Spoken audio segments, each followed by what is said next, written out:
What you doing? I ain't doing nothing. Just chilling. I wonder what's going on with you. I ain't seen you in like 3 days.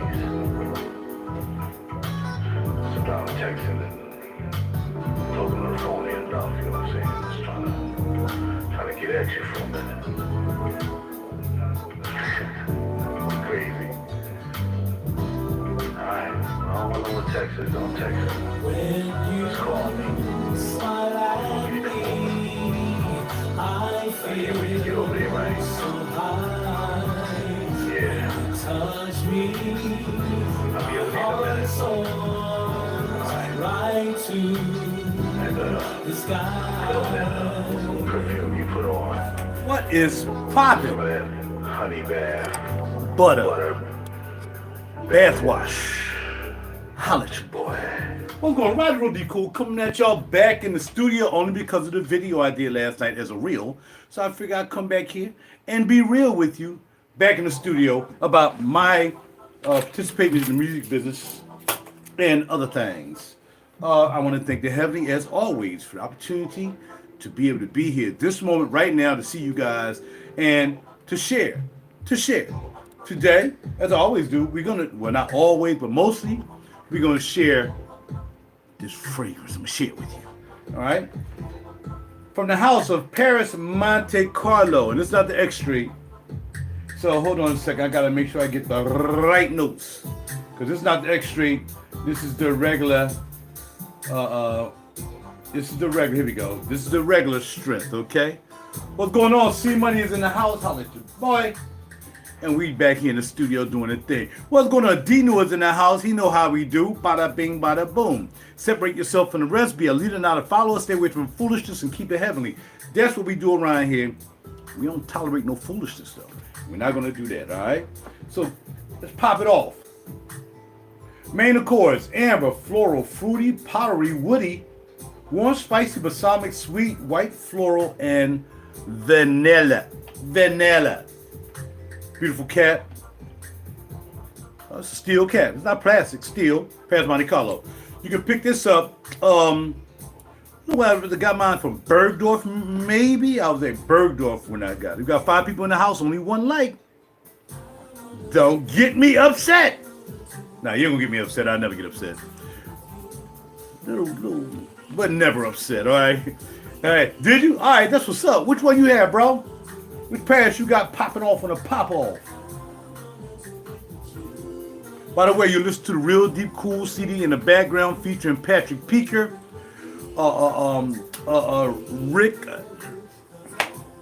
Rick Tate Jr., Marlon Galloway.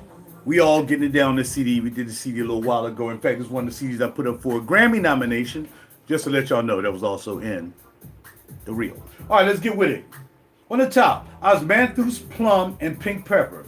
In the middle, Tulu balsam, jasmine, sambac, and base. That'll be lavender, sandalwood, and vanilla. Now, am I going to super spray this today? I always bundle spray. People are like, why are you spraying so much? Because I've coined the term bundle spray. I haven't coined it, though. I ain't get no money from it, but it is coined. There's only 1, 2, 3, 4. Stop crying. 5, 6, 7, 8, 9, 10. Yeah, Santal du Pacific. Oh, yeah, I forgot you had that. Yeah, that joint is fire. That's a nice sandalwood. That dip has a nice sandalwood, bro. I smell that at Bergdorf too. That joint is yeah. It almost smells like that Mysore sandalwood. By the way, y'all, this is a live video. It is a live video. I only do live videos. I don't do pre-recorded videos. Sticking other people who I don't even know where they came from in my videos to make it like it's busy. No, I'm here. You're gonna watch me for the whole entire video. You're gonna be flipping between other guys and other videos and other people doing different stuff and this and that. That bothers me so much. I know I'm all over the place. But I'm looking at a video, man. I just want to look at the video for the information. I don't want to see, and when you lose money and I got to look at a guy playing with money. Oh, and then if you got something to say and I got to look at somebody moving their mouth, that is so perturbing, like I'm some kind of freaking 25-second-year-old child. Smells good. That's all I'm going to take. A little bit on clue. Not much. But But the main thing is to put it underneath the hands. And the reason you do hands because people like to touch. How you doing? What's up? What's popping? What you hitting for? You know, stuff like that. So you put a little bit on the eye, get a little extra on the neck, just in case you get a little hug. You might get a little hug. It's not the neck nibbler, which is from the house of Nasamato, pardon. It's not a neck nibbler, but, man, why does this doggone hoodie keep coming down, man? I'm trying to, yeah, there you go. I got the yellow t-shirt under here because I got yellow on the back of my Montclair boots. So I'm kind of coordinating, whatever. Back to the juice. Buy it. If you're not into, I don't know, I can't say if you're not into osmanthus. It's a very particular, it's like florally rosy, but it's not floral and rose. You know what I mean? It's almost vegetal, but it's not really vegetal. Osmanthus, the group, flowers, okay? Odor, apricot smelling, soft, sensuous with a milky, woody, indie leather nuance. And that's what I like about it. I like the milkiness of this fragrance. And there's some other fragrances that you guys might know that has a nice, as they say here, osmanthus in that pop. Good Girl Gone Bad, I really didn't like that too much. It's all right, I had it. Armoire Sunshine Woman. Okay. Narso Rodriguez for her has it in there. I got that for him. Let's see, any other major fragrances? Mimo, Perris Inlay. Nikolai. So there's some perfumers that use osmanthus, but you got to use it carefully. Tom Ford, osmanthus is in cherry smoke. Stephen Humbert, 777, Sol de Jetta, which is one of my favorites. So if it's in Sol de Jetta, it's got to be in that joint he made when he was with Soud. So let's see if we can find a Soud bottle. Because basically, Soud and Sol de Jetta is basically the same thing. If you're in know, Stephen Humbert, 777, she actually worked for and knows for a Soud. So let's see if we can find Soud. The Soud and Sol de Jetta is basically the same thing. I went to Oswald and I smelled that during the Symphopalooza event. I'm like, yo, this don't smell like something I smelled before. And then when I looked it up, and I looked at the history of Stephen Humbert, oh, he used to be with Soud. The name of the house is Soud. Wow, there's a lot of fragrances they use that. I'm surprised. Now I just want to type in Soud. I forgot the name of the fragrance, man. But Fatina, no. Man, we don't have none of my. Oh, Ner. It's called Ner. It's called Ner. And let's see what they have in notes. And they said, who's the nose for this fragrance? Stephen Humbert Lucas, the 777 guy, used to nose for. See, I know what I'm talking about, y'all.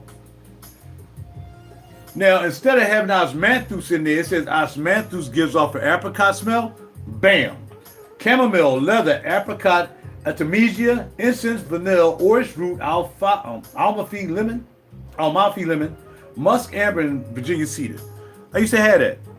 I gotta get some of my Souds back, man. I really like the Soud line. Ilhan was really nice. Asmar Fatina was really good. I mean, those are nice juices.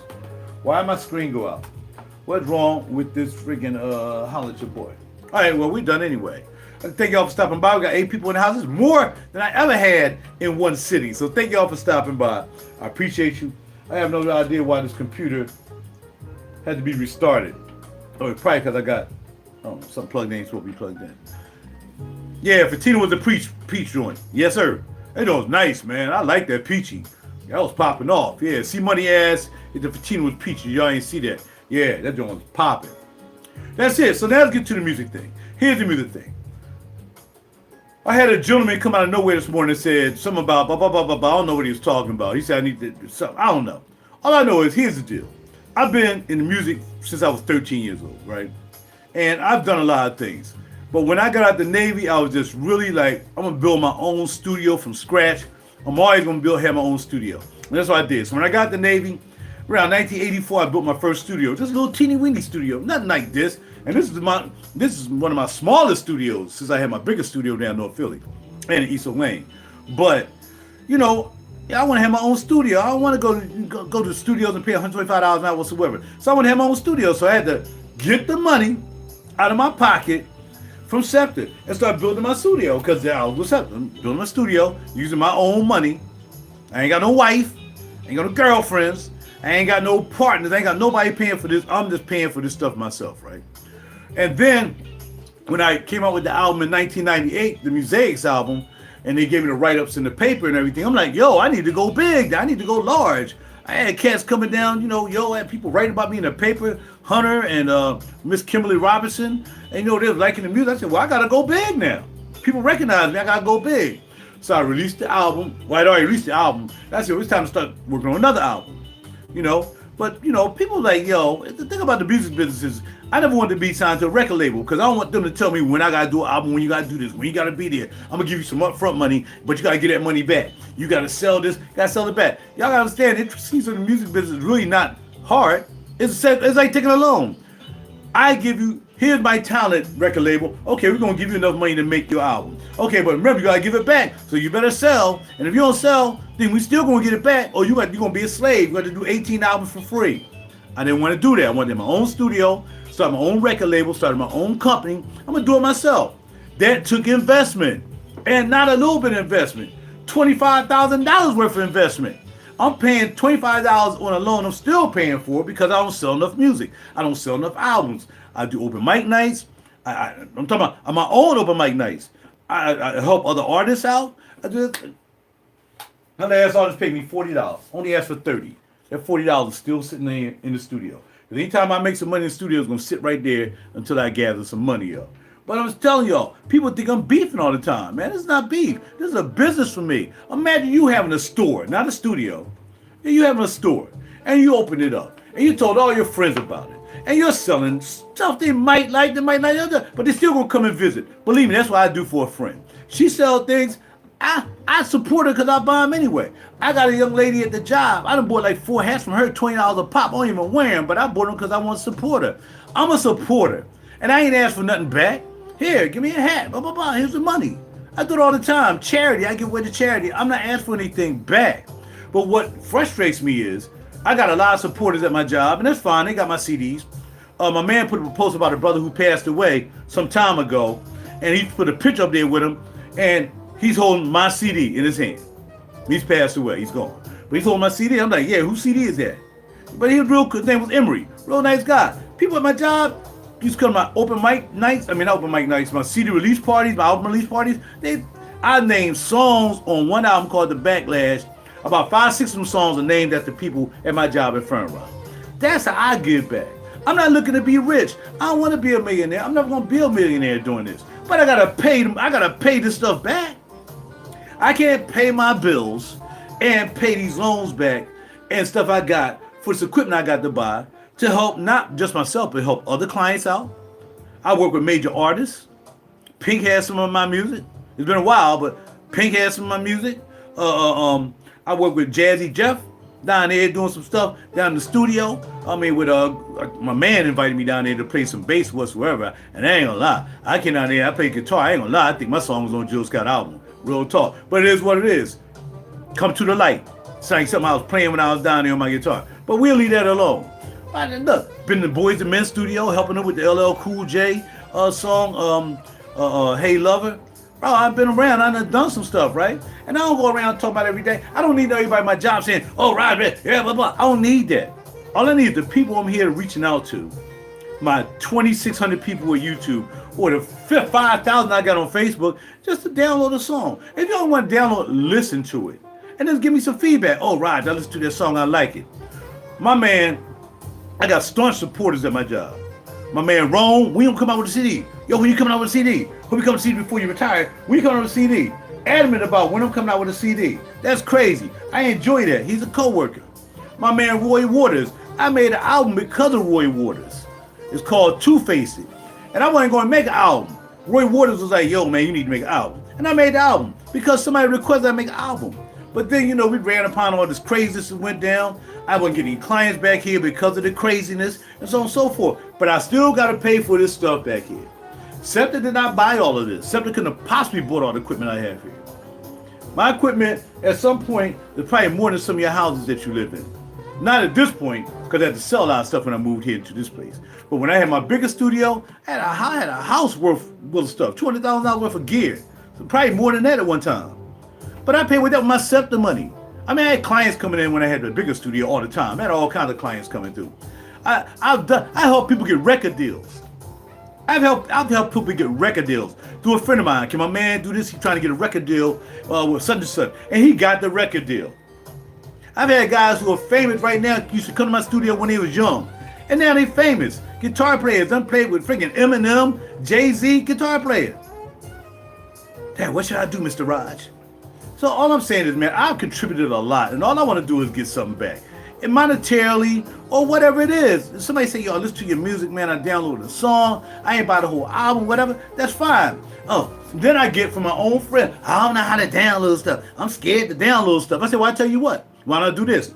All my songs I can make an MP3 out of it. I can MP3 that bad boy to you, to your email, with me. And you ain't got to download nothing.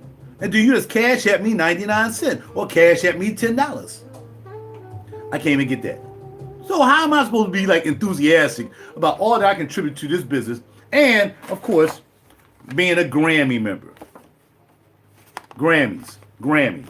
So I've accomplished a lot working at a job full time for 35 years. I've accomplished a lot. And it took a lot to accomplish a lot. But when you don't get back what you think you put out, all the people been back in the studio for free, I put down, you want to come down and do a song? Come on. I had a poet come back here. I let her came back here twice. I ain't charging out a dime. I'm saying, man, sometimes you got to get some give back, man. And sometimes I'm going to get frustrated over not getting any give back. Because it don't make any sense that, again, people don't, I mean, it is what it is, man. So people buy stuff, that's fine. I appreciate they usually tell me, they'll show me their CD, they'll send me a picture with their CD, and I know who them people are. But I'm talking about all the other people that I just know from maybe YouTube or Facebook or Instagram. They ain't buying nothing. They ain't listening to nothing. I can't get them to download nothing. So how am I supposed to pay for all this stuff? Besides paying in my pocket and still trying to live nice, right? Is what it is.